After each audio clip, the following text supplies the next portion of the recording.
been cracking on there this morning, you would have seen on that bit of time lapse. Unfortunately, I had an electrician do a few bits at home, so I've just got here.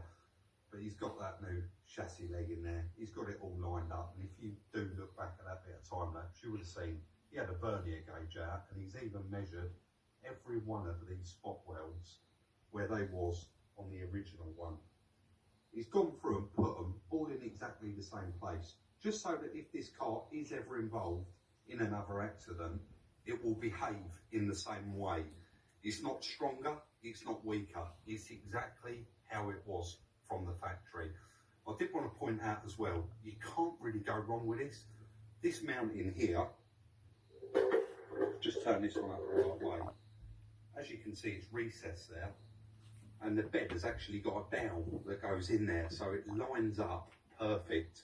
Moving around to this side, you can see where that joint is there, the engine mount is actually split. One of the bolts is in this back piece, staggered, yeah, and one of the bolts is in this front piece here, and then you've got this little mounting up here. Hopefully I called that the right bracket this time, gearbox.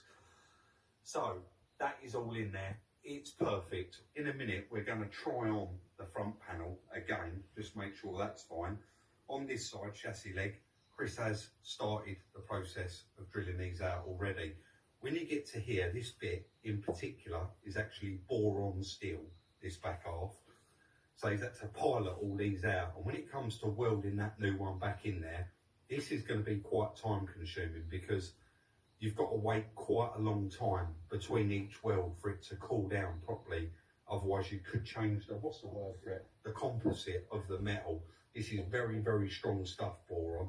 And as you can see, he did just run down it with a slitter and put 2 slits in that piece of metal, just so that when it does come off, it's not all springy or got any kind of tension in it at all. But that inside chassis leg, this side, is perfect. Like I said, we're going to try that front panel on there now, that this one's on there.